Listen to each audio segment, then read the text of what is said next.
En fait, moi, je te dirais bien que, pour resituer un petit peu au tout début, quand j'étais donc en STAPS, en fac de sport, j'y suis allé pour être préparateur physique, si tu veux. Donc, et moi, préparateur physique en face, à l'époque, je mettais forcément au niveau. C'était égal au niveau, tu vois. Mhm. Et en l'occurrence, égal top 14 parce qu'à l'époque, je pratiquais le rugby un petit peu quand j'étais à la fac. Et je trouve que d'un point de vue possibilité de développement des qualités physiques, le rugby est un peu supérieur aux autres sports, tu vois, dans Mhm. la possibilité donnée, exploiter vraiment un spectre très large, tu vois. Et du coup, j'ai un peu arrêté mes études de manière abrupte parce que, à force d'envoyer des CV qui ne revenaient quasiment à chaque fois sans réponse ou que des réponses négatives, je me suis dit, bon, bah, fuck, je ne serai jamais préparateur physique en top 14. Mhm. Alors, je te l'accorde, avec du recul, je ne m'y suis pas pris de la bonne manière. C'est-à-dire que moi, ce que j'ai fait, j'avais envoyé des CV au Stade français, au Stade toulousain en disant salut, est-ce que vous avez besoin de moi en gros, tu vois. Ouais, ouais. Évidemment, ils n'avaient pas besoin de moi. Évidemment, ils ne m'attendaient pas, tu vois. Si tu devais le Mais refaire, tu prendrais quel chemin? je prendrais peut-être un chemin, déjà d'accepter de ne pas contacter que l'élite dans un sport. Donc de contacter des divisions inférieures, de contacter d'autres sports aussi tout simplement, tu vois, puisqu'il y a d'autres sports qui sont épanouissants, tu vois. Mhm. La preuve, c'est que j'aimais pas le foot jusqu'à il y a quelques années et que maintenant je travaille quasiment dans le haut niveau qu'avec des footballeurs, tu vois. Mhm. Euh, et qu'au final, je m'éclate parce que les a priori que j'avais sur les footballeurs, je les ai plus en les côtoyant, etc., tu vois. Après, je pense que le raisonnement encore de comment trouver un job aujourd'hui dans ce boulot, il est encore différent d'il y a peut-être 15 ans quand je l'ai fait, parce qu'il n'y avait pas les réseaux sociaux, parce que à la fois il y avait moins de monde et il y avait moins de monde qui se prétendait quelque chose. Mhm. Euh, Tu vois, c'était une autre époque un peu. Je n'ai pas envie de faire l'ancien, tu vois, mais Tu c'était un peux, peu vas-y. différent, tu vois. Et du coup, pour recentrer sur ta question, quand j'ai arrêté, j'ai eu un ami qui m'a dit, écoute, c'est pas grave, fais du coaching. Ça devient un peu à la mode. Je vois en salle que les gens viennent vers toi, ils voient que tu t'entraînes différemment, peut-être un peu mieux que la moyenne. Tout le monde te demande des conseils, donc monnaie ses conseils finalement, tu vois. Mhm. Et moi, j'ai un peu pris le truc de haut. Je lui dis, écoute, non, mais c'est un truc de merde. Ça m'intéresse pas de bosser avec des vieux, avec des vieilles. Tu vois, j'avais même les termes étaient péjoratifs, tu vois. C'était non, non, moi je veux que du haut niveau, je veux que des mecs qui envoient des 3 RM à 200 kilos en squat, m'emmerde pas, tu vois. Euh, le fait est que je me suis vraiment trompé et c'est surtout qu'en fait maintenant, au bout de peut-être 11 ans que je fais ce job, je te dirais que quand tu as compris qu'un corps était identique, que ce soit un sportif de haut niveau ou un sédentaire dans le fonctionnement, et que ce qui sépare ta voisine de Dan Carter, c'est juste que Dan Carter, il gagne sa vie avec le rugby, avec le sport, tu vois. Ta voisine, non. Mais les postures que tu vas lui inculquer, l'éthique d'entraînement que tu vas lui inculquer, c'est la même en réalité, tu vois.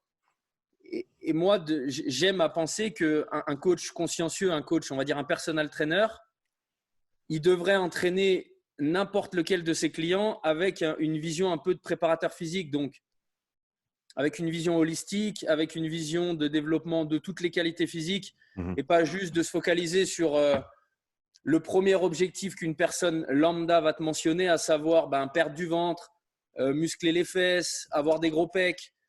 C'est d'essayer de lui ouvrir un peu les yeux et lui dire écoute, non, non, mais tu as un poids de corps qui est X ou Y aujourd'hui. Qu'est-ce que tu es capable de faire avec ce poids de corps? Voilà ce que moi je te propose d'envisager à moyen terme, à long terme. Et du coup, quand tu commences à raisonner comme ça, tu es préparateur physique. Tu n'es pas juste personal trainer, tu vois.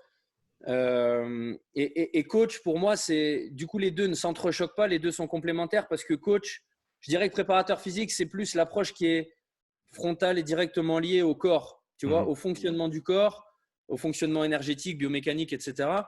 Et coaching, c'est plus la dimension psychologique, psychique, c'est plus la capacité de leadership, Relation avec le de, client, ouais. voilà, la relation avec le client, de cerner la personne, de cerner son mindset en général, son mindset sur la séance, qui est encore ultra important pour moi. Tu vois, c'est l'humain. Pour moi, un coach, tu te bases plus sur l'humain et le préparateur physique, tu te bases plus sur le physique. Et donc, dans une même séance, tu dois être à la fois coach dans le sens leader, catalyseur d'énergie, et tu dois être préparateur physique dans le côté consciencieux de la construction de ta séance, des corrections de posture, etc. etc.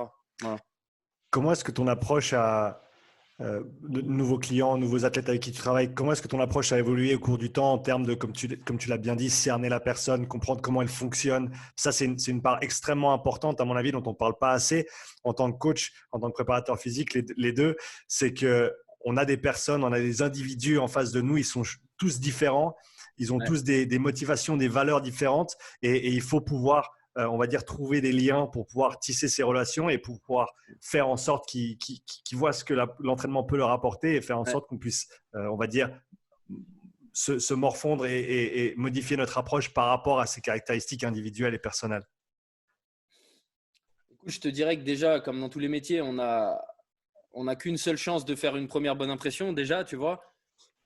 Bon, ça, c'est pas tant une réalité que tu as en tant que préparateur physique, mais en tant que personal trainer, tu l'as, puisque j'ai eu souvent la discussion avec des stagiaires sur ouais, mais quand je vais aller chez quelqu'un, comment je fais en fait? Tu vois, il va m'ouvrir la porte, il me voit, je le vois, comment j'introduis, comment je lui montre que je vaux quelque chose. Est-ce que je fais le chien savant à utiliser que des termes ultra scientifiques et au final à lui péter le crâne avec des trucs qu'il ne comprend pas? Est-ce que je suis juste quelqu'un de friendly, de sympa, tu vois? Et du coup, moi, je sais que souvent les coachs débutants, ils sont obnubilés par c'est quoi ton protocole de test quand tu as quelqu'un pour la première fois, tu vois? Est-ce que tu as une batterie de test, tu sors ton ordi, un tableur? Moi, je sors rien, tu vois? Je sors rien si ce n'est mes oreilles. Un sourire. Un sourire et mes oreilles, tu vois? C'est-à-dire que moi, je commence toujours, quand les gens arrivent dans ma salle pour la première fois, je les mets sur le tapis. Je mets le tapis pendant 15 minutes et je fais marcher la personne. On ne court jamais. Et on discute.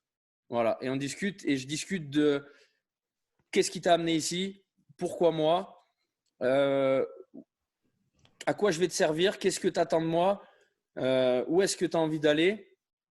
Et après, on rentre un petit peu dans je rentre un peu dans le lifestyle de à quoi ressemblent tes journées. Bon, évidemment, les antécédents sportifs, les antécédents médicaux, mais ça, c'est tellement évident que c'est même inutile d'être mentionné, tu vois. Mais c'est plutôt qui tu es humainement. Et ça arrive que des fois, à la première séance, au bout d'un quart d'heure, les gens parfois pleurent, tu vois, parce ils en ont tellement gros sur eux, tu vois, que déjà, tu es un peu une délivrance, tu vois. Ils ont l'impression d'être déjà arrivé quelque part, tu vois. Ouais, et souvent, de faire ce premier pas, pour certaines personnes, c'est un pas qui est énorme. C'est une barrière énorme à franchir. En gros, c'est dire dans un sens, j'ai besoin d'aide, j'ai besoin que quelqu'un m'accompagne, j'ai besoin, voilà. Et rien que ça, c'est une étape qui est gigantesque pour beaucoup de personnes. 50% du boulot. Moi, ce que je dis souvent aux gens, tu vois, avant-hier, j'ai eu une dame pour la première fois, 67 ans. Donc elle était un peu angoissée, elle s'est dévalorisée pendant une demi-heure de mais je suis nul, je suis vieille, je suis foutu, j'ai rien fait depuis 15 ans, etc., etc. Et je lui dis non, mais là 50% du travail il est fait déjà. Considérez que vous avez déjà fait la moitié du boulot, à savoir arrêter de repousser le moment où vous allez m'appeler, prendre contact, venir à la salle. Donc un environnement qui est pas familier, qui est presque intimidant, tu vois. Et déjà là, il faut être capable de rassurer. Et je pense que la première qualité qu'un coach, qu'un personal trainer, qu'un préparateur doit avoir, c'est l'empathie et c'est l'écoute. Tu vois? C'est-à-dire si tu n'as pas en toi cette qualité humaine qui est intrinsèque et qui ne se travaille pas, je pense, en vrai, c'est mort. Tu vois? Tu seras qu'un préparateur qui sera trop business, qui n'a pas d'écoute. Et même pour des athlètes de haut niveau, que ce soit en sport co, en sport collectif, si tu n'es pas capable d'écouter ton athlète et que tu suis juste ta planif, le mec, tu l'envoies dans le mur parce que soit tu vas le frustrer parce que tu vas t'évertuer à vouloir qu'il fasse un truc qu'il ne sera pas capable de faire, soit tu n'es pas capable de te dire bah, putain, le mec aujourd'hui, il a du gaz de fou, il y a un match après-demain, bah, donne-lui confiance et rajoute un petit truc. Lis pas juste ton tableur où il y a marqué 87%. Si 92% ça passe et que tu sens que ça va le mettre bien, et ben mets-le bien. Tu vois? Et ça, c'est l'expérience un peu qui te le donne, je pense. Tu vois, et définitivement, moi, je me détache de plus en plus de.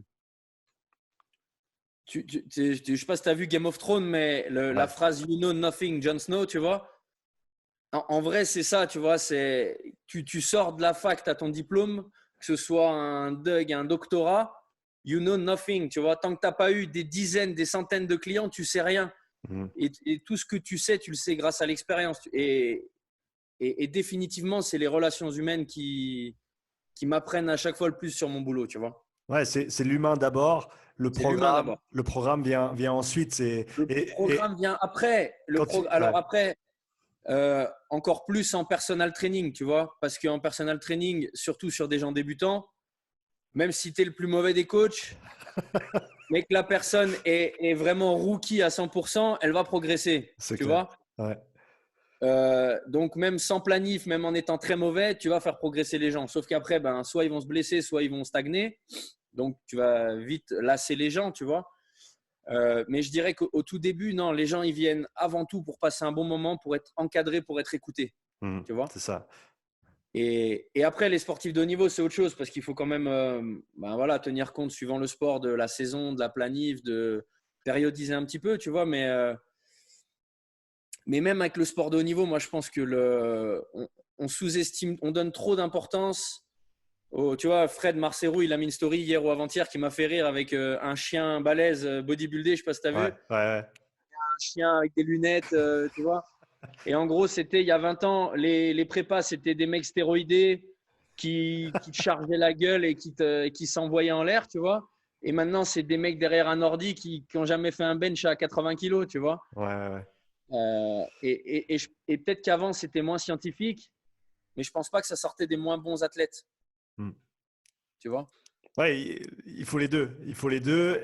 Mais c'est clair qu'il ne faut pas mettre le chat avant les bœufs, à mon avis. Et c'est comme tu l'as dit, au cours de ta carrière, tu as évolué vers une approche qui est plus centrée sur la personne, sur l'individu, Ouais, sur la relation. Et je me vois faire le même cheminement où c'est vraiment la personne qui est en face de moi qui compte le plus, bien plus que le programme qu'on va faire, surtout dans un format personal training, par exemple. Et je me trouve même de plus en plus à donner énormément de responsabilité et de choix à la personne en fait sur ce qu'on va sûr. faire et comment on va le faire parce qu'au final le squat, que tu le fasses en split, que tu le fasses en gobelet, que tu le fasses avec une barre, le squat il va faire son boulot de squat et si la Voilà. personne elle préfère X plutôt qu'Y, et ben autant qu'elle s'éclate pendant qu'elle est avec toi et puis qu'elle fasse des progrès en même temps quoi.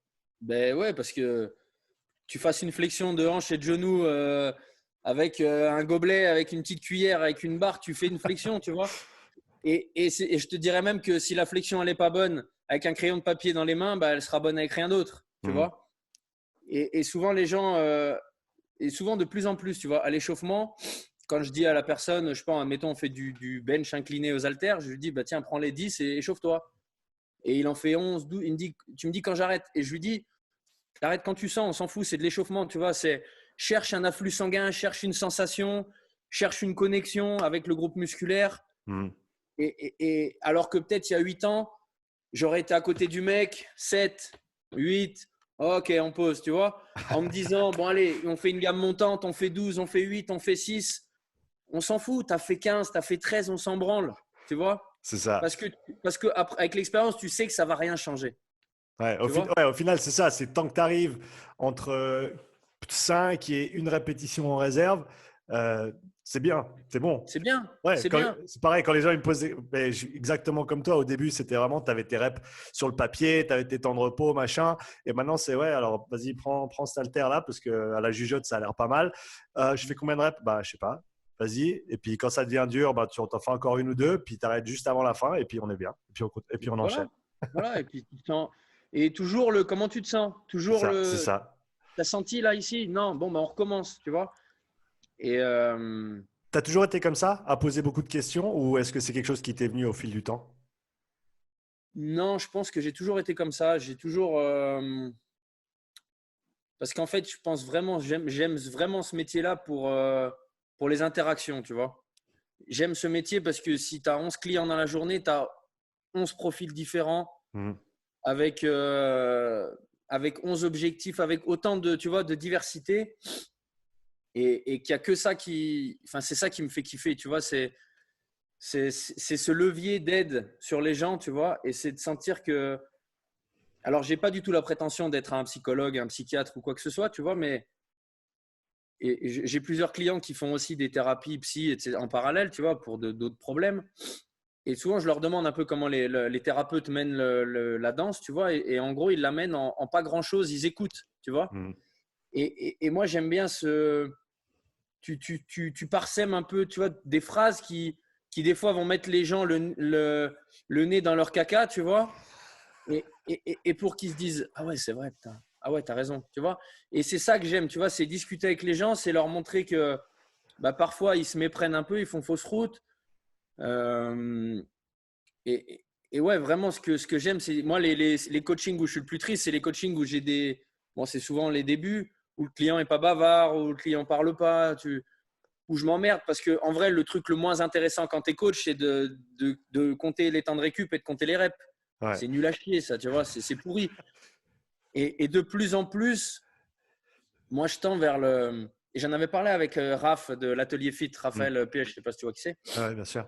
Et je lui avais dit, moi, maintenant, je pense que la quintessence quand tu es coach, c'est de sentir le where magic happens. Tu vois, quand tu sens que la personne fait le mouvement et que les planètes sont alignées, c'est-à-dire qu'elle sent le truc, que le geste est effectué à la perfection et qu'elle te dit, tu vois, par exemple, sur des tirages ETRX, tu vois, des trucs tout simples où tu mets 1000 ans à faire comprendre à la personne qu'il faut qu'elle baisse ses épaules, qu'il faut que son épaule, elle décroche, que machin, que je rétracte. Et il y a toujours un moment où tu sens que la personne, elle comprend le mouvement, tu vois. Et moi, c'est ça que j'aime, c'est de me dire, ou tu vois, sur un rowing buste penché, par exemple, je trouve que ça, c'est un des mouvements qui est les plus durs à enseigner parce que tu as une isométrie, puis à la fois, tu as une phase dynamique sur le haut du corps. Ouais, ouais. Et que souvent, quand tu fais ton tirage, ça défixe un petit peu au niveau du bassin, etc. Et le jour où tu vois que la personne fait son rowing sans casser le poignet sur la fin du mouvement, qu'il y a un alignement segmentaire, je me dis, j'ai réussi mon travail, tu vois. Ouais, ouais, c'est ça, quand la personne commence à être connectée à l'exercice, à ce qu'elle est en train de faire, et c'est plus ah non, je dois encore faire 3 reps, c'est non, non, je suis dedans et je suis concentré Voilà, et je c'est sens ça. vraiment ce qui se passe et ils sont vraiment présents, quoi. C'est ça, c'est la présence. Ouais, c'est que la synchronisation entre le muscle et le cerveau, elle est optimale, tu vois. Et que le mec ressent, en fait, c'est quand tu as l'impression que le mec ressent ce que tu veux qu'il ressente. Mhm. Voilà. Et je pense que c'est ça la quintessence en personal training, tu vois. C'est pas de faire le truc bêtement, comme par exemple, malheureusement, on voit dans les grosses salles, tu vois, où tu as les mecs qui sont sur les machines, qui bougent la tête, qui regardent à droite, à gauche en même temps qu'ils font. Il n'y a aucune connexion avec le groupe musculaire. Mhm. Et je pense que à tous ces gens-là, ce qui leur manque, c'est qu'on leur… Donc moi, j'utilise beaucoup le toucher, tu vois, je touche beaucoup les gens pour vraiment lui… Je veux que tu sentes là, je veux que tu sentes là, je veux que tu baisses là. Tu vois, sur le rowing, j'ai pas de problème à mettre le poing au milieu du dos et à appuyer tant que le mec, il m'aura pas mis un Mhm. bon tonus, tu vois, thoracique. Et c'est ça que j'aime, tu vois, c'est éduquer les gens à ressentir ce que je veux qu'ils ressentent.